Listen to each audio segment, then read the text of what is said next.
On the other side of Pennsylvania Avenue, senators announced today that they will postpone a confirmation hearing for Ronny Jackson, President Trump's pick to head the Department of Veterans Affairs. Lawmakers' concerns about Jackson and his time as White House physician first surfaced in news reports last night. Mr. Jackson, who has served under 3 presidents, responded today. I'll just say that I was looking forward to the hearing tomorrow. Kind of disappointed that it's been postponed, but I'm looking forward to getting it rescheduled and answering everybody's questions. The president was asked about Ronny Jackson's nomination this afternoon and said this. If I were him, actually, in many ways, I'd love to be him. But the fact is, I wouldn't do it. I wouldn't do it. What does he need it for? To be abused by a bunch of politicians that aren't thinking nicely about our country? I really don't think, personally, he should do it, but it's totally his. I would stand behind him, totally his decision. Our correspondents Yamiche Alcindor and Lisa Desjardins join me now. Welcome, you guys. Lisa, let's start with you. We're talking about these allegations that have recently come up that senators are now looking at about Ronny Jackson. What do we know about them? Well, we know about as much as some senators themselves. I spoke to several senators on this committee who themselves have not seen the direct source of these allegations.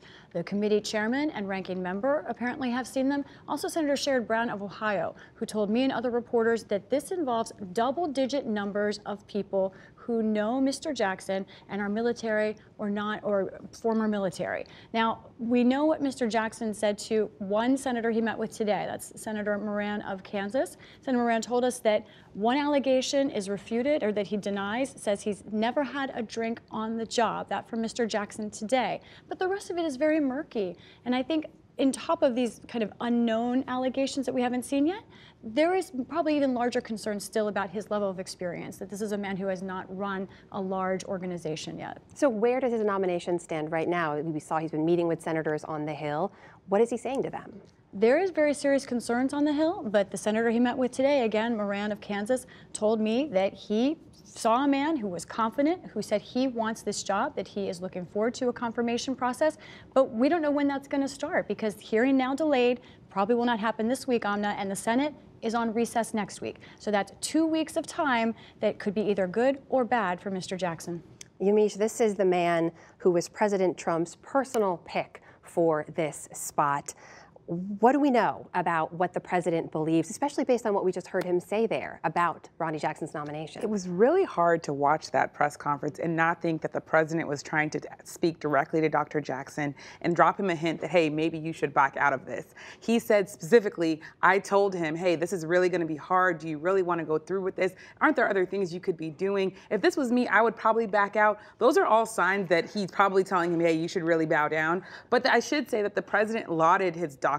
He said that he was a great doctor. He said that he was someone who was an extraordinary person. So what I'm understanding is that the White House is still backing him. I talked to White House officials today who said that President Trump has been in direct contact with Dr. Jackson. So they've been talking. And so there's been no word from the White House saying we don't want this guy to be VA secretary anymore. So as it stands in this moment, that he is still a nominee. Of course, the Trump White House sometimes changes things minute by minute. So that's the view from the White House now. Strong hints coming from the president. What about from Congress? Where do they stand on all this?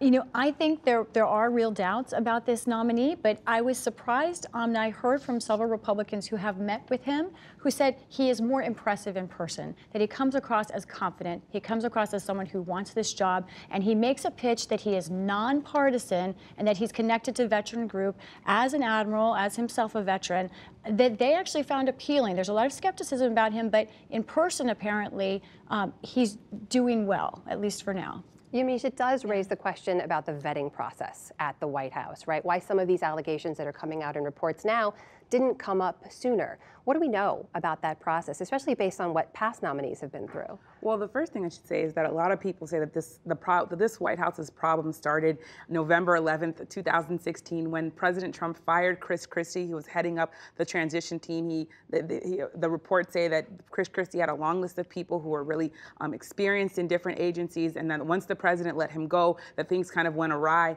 Now we can look at a long list of people. I was making a list before I came on here. You think of Ben Carson, who faced real issues issues on whether or not he was ready to run HUD. Betsy DeVos also had a lot of pushback to be education secretary. Then you had Andy Puzder, who had to withdraw his labor secretary nomination, for a host of reasons, including the fact that his ex-wife had alleged that there was domestic violence in their relationship. You had Rob Porter, who also had to be let go or fired or resigned, whatever. There are a lot of people who say different things at the White House. The point is that he also wasn't vetted properly, most people say, because he had domestic violence abuse issues. So this is a pattern of White House nominees having real issues. Of course, President Trump says that all these people are great people, that some of them are treated unfairly, that the media is being too harsh on them. So the White House narrative is that they do pick great people, and they're picking people that are outside of the box, that when people voted for President Trump, they didn't want people that were just going to be government officials. But there's some real issues here. A lot to watch there. And for the moment, he is still the nominee. For the moment. Yamiche Alcindor, Lisa Desjardins. Thanks.